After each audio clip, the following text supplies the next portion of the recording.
জ্ঞাত আয় বহির্ভূত সম্পদ অর্জন সংক্রান্ত একটি অভিযোগ দুদকের অনুসন্ধানকারী একটি টিমের মাধ্যমে অনুসন্ধান কার্যক্রম চলছে।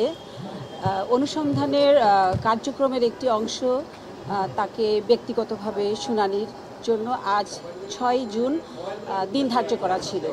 তো আজকে তিনি আসতে পারেন নাই, যেহেতু ওনার ব্যক্তিগতভাবেও শুনানি গ্রহণ করা সম্ভব হয়নি, তাই আমাদের অনুসন্ধানকারী দল আরেকটি তারিখ নির্ধারণ করেছেন, আগামী 23 জুন 2024 তারিখ পরবর্তী শুনানির জন্য দিন ধার্য করা হয়েছে।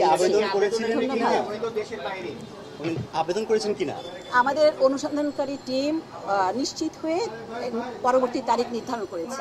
উনি কি আবেদন করেছিলেন কোনো লয়ার পাঠিয়ে বা কোনো কিছু আছে কিনা?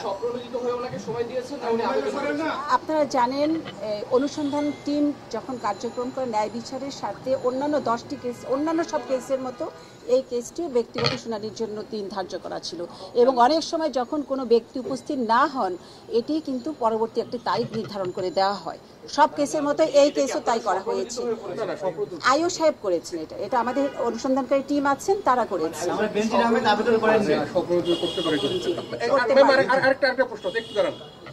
বেনজির সাহেব এবং তার স্ত্রী কন্যাকেও ডাকা হয়েছিল 9 তারিখ, তারাও কি এরকম আবেদন করেছে? তারা কি আসবেন কিনা? 9 তারিখ তো 2 দিন পরে। 9 তারিখ আসুক, এখনো তো বাকি আছে 2 দিন, দেখা যায়।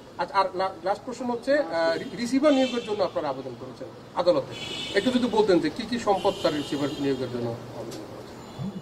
এটি আর কিছুদিন পরে জানানো।